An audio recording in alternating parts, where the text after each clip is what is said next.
Hi, అందరికి నమస్తే. 2024 ఎన్నికల ఫలితాలు నిన్న మనం చూసాం. సరే, గెలుపోవటములు అనేవి ఎలా ఉన్నా కూడా కొంచెం వైఎస్ఆర్సీపీ మరీ దారుణంగా ఓడిపోవటం కొంతవరకు బాధాకరమని చెప్పొచ్చు. అయితే ఎనీహౌ గెలిచినటువంటి వ్యక్తి ఎవరైనా కూడా అభినందించాల్సి కాబట్టి కొత్తగా ప్రభుత్వాన్ని ఫామ్ చేస్తున్నటువంటి కూటమి ఎవరైతే ఉన్నారో టీడీపీ, జనసేన, బీజేపీ కూటమికి అభినందనలు తెలియజేస్తున్నాం. అది గత ప్రభుత్వం కంటే కూడా మంచి మెరుగైన పరిపాలన అందించాలని, ప్రజలు సుభిక్షంగా ఉండాలని మనస్ఫూర్తి కోరుకున్నాం. ఇక ఉమ్మడి ప్రకాశం జిల్లాలో పోల్ మేనేజ్మెంట్లో దిట్టాలైనటువంటి ఇద్దరు వ్యక్తుల గురించి అందరికి తెలుసు. అందులో మొదటిది బాలినేని వాసు గారు 6 సార్లు కంటెస్ట్ చేశారు, 4 సార్లు విజయవంతంగా గెలిచినటువంటి వ్యక్తి. అయితే 2014లో ఆయన ఓటమి పాలయ్యారు, 2024లో కూడా రీసెంట్గా ఇప్పుడు ఓడిపోవడం జరిగింది. సో ఇక ఓటమి అంటూ ఎరుగునటువంటి వ్యక్తి 5 సార్లు ఎమ్మెల్యేగా కంటెస్ట్ చేశారు, 5 సార్లు కూడా కంటిన్యూగా గెలుస్తూ వచ్చినటువంటి వ్యక్తి. మొదట 2004లో రాజకీయ ఆరంగేటం చేసి చివరి నియోజకవర్గం అంటే మార్టూరుకి చివరి దశ ఎన్నికలు అనమాట. ఆ తర్వాత ఆ మార్టూరు నియోజకవర్గాల పునర్విభజనలో భాగంగా మార్టూరు నియోజకవర్గాన్ని తీసివేయడం జరిగింది. సో అందులో భాగంగా రవికుమార్ విద్యావేత్తగా అంటే చదువుకుంటున్న రోజుల్లోనే, చదువు కూడా పూర్తి కాకముందే ఆయన రాజకీయ రంగ ప్రవేశం చేయడం జరిగింది. సో ఆ సమయంలో ఆయన మార్టూరు నియోజకవర్గం నుంచి కాంగ్రెస్ పార్టీ తరఫున పోటీ చేసి వారి సొంత అన్నయ్య గారు అయినటువంటి గొట్టుపాటి నరసింహారావు గారి మీద దగ్గర ఒక 13,000 మెజార్టీ తోటి ఆయన గెలవటం జరిగింది. ఇక ఆ తర్వాత చూస్తే ఆయన మార్టూరు నియోజకవర్గం తొలగించబడిన తర్వాత వైఎస్ రాజశేఖర రెడ్డి గారు ఆయన అద్దెకి టికెట్ ఇవ్వడం జరిగింది. అంటే 2009 అనమాట. 2009లో కరణం బలరాం గారి మీద పోటీ చేశారు. పోటీ చేసి దగ్గర కరణం బలరాం గారి మీద 15,364 ఓట్లతోటి గెలవడం జరిగిందనమాట. సో ఆ తర్వాత 14లో మనందరికీ తెలుసు రాజశేఖర రెడ్డి గారు ఆ మధ్యలో 2009-2014 మధ్యలో చనిపోయారు. జగన్మోహన్ రెడ్డి గారు కొత్త పార్టీ స్థాపించారు కనుక ఆ పార్టీ కొంచెం యువతరం కాబట్టి ఆ పార్టీ పేరులోనే యువజన, శ్రామిక, రైతు అని ఆ పదాలు ఉన్నాయి కనుక ఈయన యువకుడు కనుక జగన్మోహన్ రెడ్డి పట్ల ఆసక్తికరులై ఆయన వైఎస్ఆర్సీపీలో చేరడం జరిగింది. 14లో ఆయన పోటీ చేసి ఎవరి మీద, టీడీపీ నుంచి పోటీ చేస్తున్నటువంటి కరణం వెంకటేష్ బాబు మీద, అంటే 2009లో కరణం బలరాం గారి మీద గెలిచారు. 2014కి వచ్చేసరికి కరణం వెంకటేష్ బాబు, కరణం బలరాం గారి కుమారుడి మీద టీడీపీ తరఫున పోటీ చేసినటువంటి కరణం వెంకటేష్ మీద వైఎస్ఆర్సీపీ నుంచి ఫస్ట్ టైం పోటీ చేసి రవికుమార్ గారు విజయం సాధించారు. అంటే ఇప్పటికి 3 సార్లు కంటిన్యూగా విజయం సాధించినటువంటి పరిస్థితి అనమాట. అయితే అనివార్య కారణాల వలన ఆయన్ని అప్పుడున్న టీడీపీ ప్రభుత్వం కావచ్చు, సరే కారణాలు ఏమైనా కూడా 2016 దాకా పార్టీలోని, 16లో అనూహ్యంగా ఆయన టీడీపీలో చేరడం జరిగింది. అంటే 17, 18, 19 ఎన్నికల సమయం దాకా ఆయన టీడీపీలో ఉన్నారు. ఆ తర్వాత టీడీపీ 19లో ఆయనకి టికెట్ ఇవ్వడం జరిగింది. 19 నుంచి కూడా బాచిన చెంచుగారటయ్య గారి మీద ఒక 12,991 ఓట్ల మెజారిటీ తోటి ఆ బాచిన చెంచుగారటయ్య గారి మీద కూడా గెలవడం జరిగింది. సో అప్పుడు అయితే గవర్నమెంట్ అయితే రాలేదు, ఎందుకంటే ఆయన వైఎస్ఆర్సీపీ గవర్నమెంట్ వచ్చింది.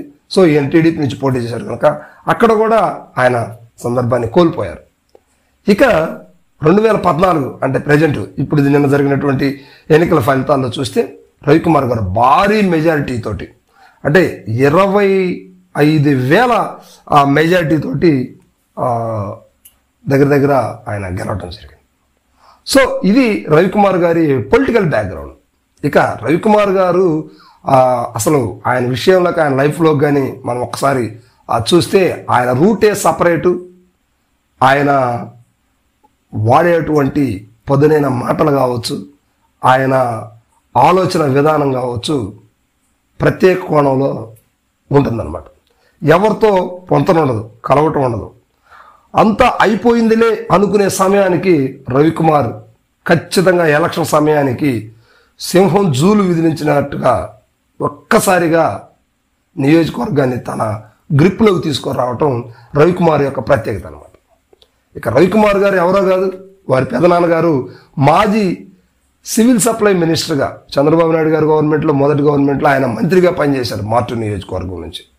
వారి కుటుంబానికి ఒక మంచి పేరు, గుడ్ నేమ్ ఉందన్నమాట జిల్లాలో. ఎందుకంటే ఆయన గురించి కొన్ని కథలుగా చెప్పుకుంటూ ఉంటారు ప్రకాశం జిల్లాలో. మంత్రిగా పనిచేసి అత్యంత దీనస్థితిలో చనిపోయినటువంటి వ్యక్తి గొట్టిపాటి హనుమంతరావు గారు అని చెప్పేసి ఆయన గురించి బాగా చెప్పుకుంటూ ఉంటారు. సో ఇదనమాట వారి కుటుంబ నేపథ్యం. వారి సొంత అన్నగారు గొట్టిపాటి నరసింహరావు గారి మీద, అంటే వారి పెదనాన్న కుమారుడు, పోటీ చేసి గెలిచారు. అయితే రవికుమారు ఎక్కడ ఆయన కాలు పెట్టినా కూడా విజయం అనేది ఆయన వెంటే రావడం అనేది ఆయనకి వెన్నతో పెట్టిన విద్య అనొచ్చు, లేకపోతే అదృష్టమే ఆయన దగ్గరికి పరిగెత్తుకుంటూ వస్తుందని చెప్పడంలో ఎటువంటి సందేహం లేదు. సో ఇది రవికుమార్ గారి బ్యాక్గ్రౌండ్. ఇక రాజకీయ కోణంగా చూస్తే ఇప్పుడు చూసినటువంటి 5 సార్లు కూడా ఆయన ఎక్కడ కూడా బ్రేక్ అనేది లేకుండా గెలుస్తూనే వస్తూ ఉన్నారు. పోల్ మేనేజ్మెంట్ చేయటంలో ఇప్పుడు వాసు గారి కంటే కూడా, బాలినేని వాసు గారి కంటే కూడా గొట్టిపాటి రవికుమార్ గారు ఒక అడుగు ముందులోనే ఉన్నారని చెప్పుకోవచ్చు. అంతేకాదు ఆయన ప్రచార సమయంలో కావచ్చు, విడి సమయాల్లో కావచ్చు, నియోజకవర్గ ప్రజలతోటి ఎంతో అన్యోన్యంగా ఒక ఫ్రెండ్లీ నేచర్ కలిగి రాజకీయం చేస్తున్నటువంటి వ్యక్తి గొట్టిపాటి రవికుమార్ గారు. ఆయన వ్యాపారాల్లో కావచ్చు, రాజకీయంలో కావచ్చు, ప్రత్యర్థుల్ని చిరునవ్వుతోటి పలకరించేటువంటి స్వభావం ఉన్నటువంటి వ్యక్తి గొట్టిపాటి రవికుమార్ గారు. ఇక గొట్టిపాటి రవికుమార్ గారు కుటుంబ నేపథ్యం అంతా కూడా రాజకీయ కుటుంబ నేపథ్యం అయినా కూడా రాజకీయ లక్షణాలు కలిగి, రాజకీయ కుతంత్రాలు, రాజకీయ సంబంధించినటువంటి విషయాలైతే ఆయన ఎక్కడ కూడా పబ్లిక్లో చేయటం ఈ 25 సంవత్సరాల్లో 20 సంవత్సరాల్లో ఎక్కడ కూడా జరగలేదు. కేవలం ఆయన ఫ్రెండ్లీ నేచర్తోనే నడుస్తారు. హెల్పింగ్ నేచర్ అనేది ఆయనకి వెన్నతో పెట్టిన విద్యలాగా ఉంది. వారి తల్లిదండ్రుల నుంచి వచ్చిన, వారి కుటుంబ నేపథ్యం నుంచి వచ్చిందనుకో చెప్పుకోవచ్చు అనమాట. సరే, అంత ఫ్రెండ్లీ నేచర్ కలిగినటువంటి వ్యక్తి వారి కంపెనీల్లో కావచ్చు, నియోజకవర్గ ప్రజలతో కావచ్చు మమేకమై తిరగటం రవికుమార్ గారికి ఒక గొప్ప క్రెడిబిలిటీ అని చెప్పుకోవచ్చు. దాని ద్వారానే రవికుమార్ గారు వివాదాస్పదుడు. అదేవిధంగా ఎవరితో కూడా ఎక్కడ కూడా చిన్న సమస్యను కూడా తెచ్చుకునే పరిస్థితి అయితే ఆయన జీవితంలో కనిపించలేదు ఈ 20 ఏళ్ల రాజకీయంలో. ఇప్పుడు ఈ రానున్నటువంటి 5 ఏళ్లలో ఇప్పుడు ఆయన గెలుచున్నారు కనుక ఆయన మీద ఎటువంటి అపోహలు కూడా ఉండవు. ఎందుకంటే నియోజకవర్గంలో ఆయన వచ్చిన తర్వాతనే గొడవలు కానీ లేకపోతే కక్షల కార్పణ్యాలు కూడా పూర్తిగా తగ్గిపోయిందని చెప్పుకోవచ్చు. సో ఇది రవికుమార్ గారి అద్దంకి రాజకీయ చరిత్ర. ఇక ఇప్పుడే కాదు, ఇక ఎన్నిసార్లు అయినా సరే రవికుమార్ని ఢీకొట్టేటువంటి వ్యక్తి అద్దంకి నియోజకవర్గానికి రాబోరు అని చెప్తున్నారు. కానీ రవికుమార్ని ఎట్టకేలకు రవికుమార్ని ఎత్తుగడాలని చిత్తు చేయడానికి వైఎస్ఆర్సీపీ గట్టిగా ప్లాన్ చేసుకొని పాణ్యం హనుమిరెడ్డి గారిని అద్దంకి తీసుకురావడం జరిగింది. సో ఆయన తీసుకొచ్చారే కానీ ఆయనకు వచ్చినటువంటి హైపింగ్ చాలా వచ్చింది అద్దంకి నియోజకవర్గంలో. కానీ రవికుమార్ గారు ఎప్పుడైతే ఎలక్షన్ స్టంట్ ప్రారంభించారో ఆ ఎత్తుగళ్ళు ఏం పనిచేయలేదు. సో హనుమిరెడ్డి గారు చిత్తుగా ఓడిపోవడం జరిగింది. ఇక్కడ రవికుమార్కి ఎన్నడూ లేని విధంగా 25,000 పైచిలకు మెజారిటీ అనేది సామాన్యమైన విషయం కాదు. ఒక సామాన్యుడిగా ఉంటూ అసామాన్యమైనటువంటి విషయాలను ఛేదించినటువంటి వ్యక్తి గొట్టిపాటి రవికుమార్ గారు. మరి గొట్టిపాటి రవికుమార్ గారు ఇప్పుడు 2024 ఎన్నికల్లో కూడా విజయం సాధించారు. ఆయన అద్దంకి నియోజకవర్గాన్ని ముందంజలో నడిపిస్తారని మనస్ఫూర్తిగా కోరుకుంటున్నాం. అదేవిధంగా రాష్ట్ర క్యాబినెట్లో కూడా ఒక మంచి పవర్ఫుల్ మినిస్టర్గా కూడా ఆయన ఈపాటికి అన్ని కూడా ఏర్పాట్లు అన్నీ కూడా జరుగుతూ ఉన్నాయి. మంచి మంత్రి పదవితోటి ఆయన అద్దంకిలో అడుగుపెట్టి ప్రజల అభిమానాన్ని చూరగొనాలని మనస్ఫూర్తిగా కోరుకుంటూ